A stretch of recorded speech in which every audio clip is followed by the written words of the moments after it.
পঞ্চায়ত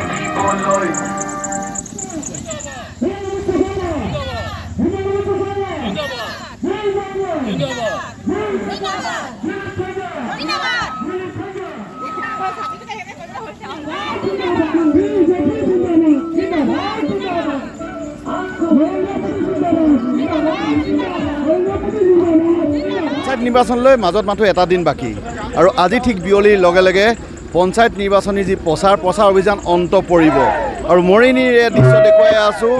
মৰিনী নগৰত এনেদৰে পঞ্চায়তৰ যি নিৰ্বাচনৰ বিজেপিৰ প্ৰাৰ্থী বিজেপিৰ যিগৰাকী বিধায়ক ৰূপজ্যোতি কুৰ্মীয়ে এনেদৰে নিৰ্বাচনী প্ৰচাৰ লাগিছে। আচলতে আজিৰ দিনটোত সৰ্বশক্তি ব্যৱহাৰ কৰিছে। পোনে পোনে ৰূপজ্যোতি কুৰ্মী চলি যাম, কেনে চলিছে এইবাৰ নিৰ্বাচনী প্ৰচাৰ? খুবেই ভাল লাগিল, যথেষ্ট ৰাইজৰ সঁহাৰি পালোঁ। বৰষুণ আছিলে, মাজতে ইয়াৰ প্ৰচণ্ড ৰ'দ আছিল। আজিও ৰ'দ স্বতঃস্ফূৰ্তভাৱে আমাৰ আইসকল ওলাই আহিছে, ৰাইজ আমাৰ সমৰ্থকসকল ওলাই আহিছে আৰু খুবেই আনন্দিত। এইটো এটা ৱাৰ্ডৰ সভা বা ৱাৰ্ডৰ এটা ৰেলী। এই ৱাৰ্ডৰ ৰেলীতে আপোনালোকে দেখা পাইছে 100গৰাকীমান আজি ওলাই আহিছে। আজি এনেধৰণৰ যদি চাই প্ৰত্যেক স্থানতে প্ৰত্যেক ৱাৰ্ডে এনেধৰণে নিৰ্বাচনী প্ৰচাৰ আজি ৰেলী চলি আছে আৰু মই খুবেই আনন্দিত। মই আমাৰ ভাৰতীয় জনতা পাৰ্টীৰ কাৰ্যকৰ্তাসকলকে কেৱল নহয়, স্থানীয়সমূহ ৰাইজ শুভাকাংক্ষীসকলক সমৰ্থকসকলক ধন্যবাদ জনাইছোঁ আৰু যথেষ্ট মই আনন্দিত। এই প্ৰচাৰ অভিযানত ৰাইজে সকলো প্ৰকাৰে সহায় কৰিলে আৰু আমাৰ বিশ্বাস আমাৰ প্ৰাৰ্থীসকল বিপুল ভোটত জয় হ'ব।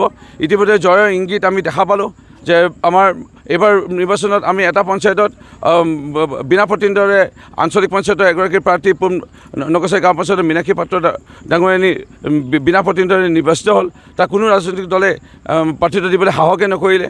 এনেধৰণে বহুত জিলা পৰিষদ আছে, 4টা জিলা পৰিষদৰ ভিতৰত 2এটা জিলা পৰিষদত অন্য ৰাজনৈতিক দলে প্ৰাৰ্থিত্ব দিবলৈ সাহস নকৰিলে। ক'ৰবাত এটাত যদি দিছে, কোনোবা অন্য এটা ৰাজনৈতিক দলে অন্য এটাত দিছে। সেইকাৰণে সকলোতে আমাৰ সকলো দলৰ লগত প্ৰতিনিধিত্ব হোৱাই নাই।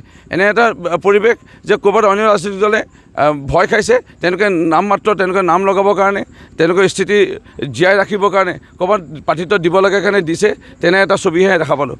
শাসকীয় দলত থাকিও এইবাৰ যথেষ্ট তৎপৰ দেখা গৈছে বিজেপি দলক।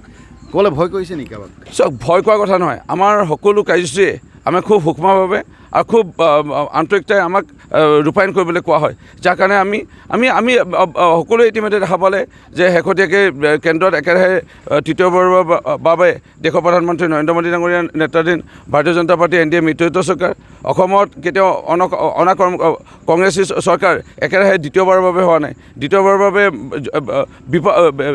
এটা বিপুল এটা সঁহাৰি লৈ পেলাই মাননীয় মুখ্যমন্ত্ৰী ডক্টৰ হিমন্ত বিশ্ব শৰ্মা নেতৃত্বাধীন ভাৰতীয় জনতা পাৰ্টী NDA মিত্ৰজোঁটৰ চৰকাৰ অসমতো হ'ল। আৰু শেহতীয়াকৈ যদি চাই উপনিৰ্বাচনে বা ৰাভা হাছং নিৰ্বাচনতে শেহতীয়াকৈ যদি সমবায় নিৰ্বাচনবোৰ চাই বিভিন্ন বিদ্যালয় মহাবিদ্যালয়সমূহ নিৰ্বাচনবোৰ চাই, তেতিয়া সকলোতে দেখা পাব যে ভাৰতীয় জনতা পাৰ্টী বা সমৰ্থিত আমাৰ মিত্ৰজোঁটৰ বা আমাৰ ছাত্ৰ সংগঠনসমূহে জয় হৈছে। এই তেনে এটা পৰিৱেশত শেহতীয়াকৈ যদি আমি লোকসভা নিৰ্বাচন চাওঁ, দুটা কেৱল কোনো এটা বিশেষ জনগোষ্ঠী বা ধৰ্মীয় লোক থকা সমষ্টিত নগাঁও আৰু ধুবুৰীত অন্য ৰাজনৈতিক দলে জিকিলে। বাকী 14টাৰ ভিতৰত আমি 12টাতে জিকিব লাগিছিল, 11টাত জিকিলোঁ। এটাত য'ত যোৰহাট লোকসভা সমষ্টিত জিকালে ৰাইজে বা জিকিলে, এই আৱেগৰ ভৰ্তি হৈ পেলাই যোৰহাট লোকসভা সমষ্টিত ৰাইজে ভোটদান প্ৰদান কৰিছিলে। এবছৰ হ'ল যোৰহাট লোকসভা সমষ্টিৰ সাংসদগৰাকীৰ যি চৰিত্ৰ বা যি স্বৰূপ বা তেখেতৰ কৰ্মৰাজি ইতিমধ্যে ৰাইজে দেখা পালে। তেওঁ আজান দিবলৈ কাৰণে গুৱাহাটীত তেওঁ সময় পাইছে, কিন্তু ইয়াত আহি পেলাই শংকৰ জন্মোৎসৱত আহি পেলাই দেখা দিবলৈ সময় পোৱা নাই। ইয়াত বানপানীত আহি পেলাই দেখা দিবলৈ সময় হোৱা নাই।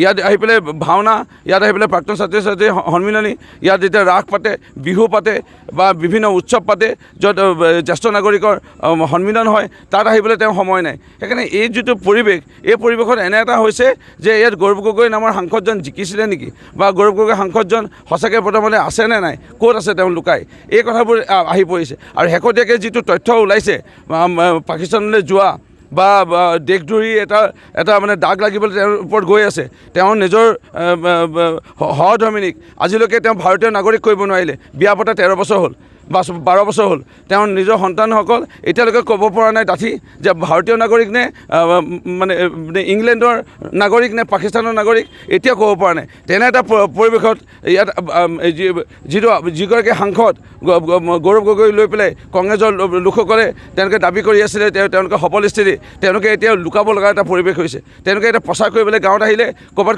খেদিব নেকি, তেনে এটা পৰিৱেশ হৈছে। সেইকাৰণে কংগ্ৰেছৰ ক'তো আপোনালোকে দেখা নাপাব এনেধৰণৰ ক'ৰবাত সমদল ওলাইছে। আপোনালোকে আজি শেষৰ দিন আৰু কেইটামান ঘণ্টাৰ পিছতে নিৰ্বাচনী প্ৰচাৰ অন্তিম ক্ষণ এটা আহি পাইছে 4 ঘণ্টামানৰ পিছতে। এতিয়ালৈকে ৰেলী ক'তো কৰিব পৰা নাই, ডাঙৰ সভা কৰিব পৰা নাই। এদিন খালি মাত্ৰ খন্তেকৰ তিনিআলি চাৰিআলিত গাঁৱৰ ভিতৰত বাগানৰ ভিতৰত গৌৰৱ গগৈ সোমোৱা নাই। তেওঁ ক'ৰবাত ৰাস্তা কাৰণ মানুহৰ পৰা ক'ৰবাত খেদা খাব বুলি ভয়তে তেওঁ ক'ৰবাত য'ত ৰাইজৰ ভিৰ আছে তিনিআলি চাৰিআলি এনেকুৱা জেগাতে সভা কৰি পেলাই অকণমান সময়ৰ কাৰণে দেখা দি পেলাই গ'ল। তেওঁ গাঁৱৰ বাগানৰ ভিতৰলৈ যাব পৰা নাই কাৰণ তেওঁ ভয় খাইছে ক'ৰবাত যদি খেদা খাব লগা হয়। সেইকাৰণে এই এটা পৰিৱেশত ভাৰতীয় জনতা পাৰ্টি আমাৰ NDA মিত্ৰজোঁটৰ যিটো এটা সুন্দৰ এটা শক্তি পৰিৱেশ এটা আছে, সেইকাৰণে আমি বেছিকৈ প্ৰচাৰ কৰিব লগা হোৱা নাই। মাথো আমি ৰাইজৰ আশীৰ্বাদ বুটলিবৰ কাৰণে এনে ৱাৰ্ডে এটা আমাৰ প্ৰচাৰ অভিযান আজি অন্তিম দিনটোত চলি আছে। ধন্যবাদ। এয়া আছিল মৰিনী বিধায়ক ৰূপজ্যোতি কুৰ্মী। আচলতে আজি অন্তিম দিনটোত আৰু কেইঘণ্টামানৰ পাছত এই নিৰ্বাচনী প্ৰচাৰ যি অভিযান অন্ত পৰিব। তাৰ পূৰ্বে এনেদৰে সক্ৰিয়তাৰে শেষ শক্তিকণ প্ৰয়োগ কৰা দেখা গৈছে।